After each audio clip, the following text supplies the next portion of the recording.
4 KG নাই। আমি কই এই 10 কেজি গোশত 1 কেজি কম দিয়া যায়, 4 কেজি কম দেয় কি নি?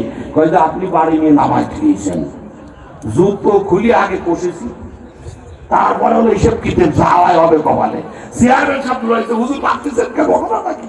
আরে কি বলবো, আমি এই দোকানের থেকে ওই দোকানে ভাবছি 4 কেজি কম, আর ওখানে বাড়ি নামাজ দিয়েছি। আমি বললাম বাজারের ইমাম, আমার যদি কাই বাড়ি নামাজ দিয়েছি তাও ভাই তো নাই। কথা বল না কেন?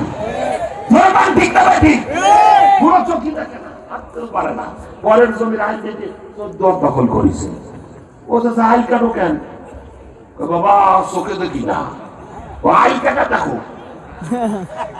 কথা কয় না, ধর্মান ঠিক না।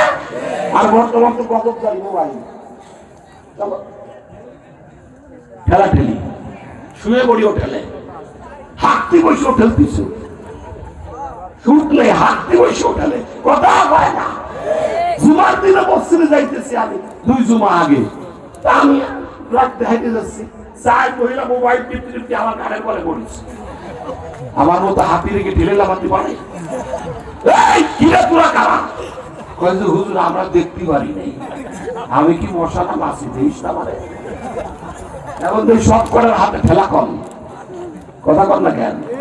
আজকালকার মেয়েরা সব চুলগুলোকে কেটে রাস্তাঘাটে চলে রে ভাই পুরুষের মতো হেঁটে। পার্কে গিয়ে সেলফি তোলে। এখন তো রিসোর্টের অভাব নেই, দোকান একটা দিয়ে রিসোর্ট, পচা খান্দা কুয়ার মধ্যে, পচা বাড়ির মধ্যে পায়খানার গন্ধ আসতেছে, ওর পরে টোল দিয়ে দোকান দিয়ে লেখছে রিসোর্ট। আজীব ব্যাপার। কথা বল না কেন? ক্রাইম বাড়ছে, প্রেম প্রীতি বাড়ছে, বেপরদার কারণে। সন্তানদের দিন বুঝাও নাই, আখিরাত বুঝাও নাই। দুনিয়া বুঝাইছো, ম্যাজিস্ট্রেট বানাইছো, ডিসি বানাইছো, এসপি বানাইছো, চাকরি করে 30,000 বেতন পায়, মাসে বাড়ি পাঠায় 6 লাখ। তুমি তো মুরব্বীর টাকা পায়া মুন্সিবাদের জমি সব কিনতেছো। একদিনও ছেলের জিগাও নাই, কলিজার টুকরা রে তুই এত টাকা কই পাইলি?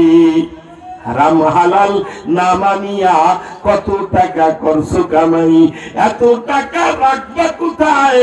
কাফনের তো পকেট নাই, টাকা পয়সা লইয়া কি কেউ কবরে গেছে?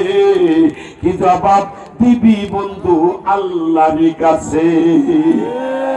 কথা বল ঠিক না ঠিক? খাওয়া নাই অনেকের ঘরে, খলিফাতুল মুসলিমিন হযরত ওমর রাতের বেলায় দিনের বেলায় করে বাইরে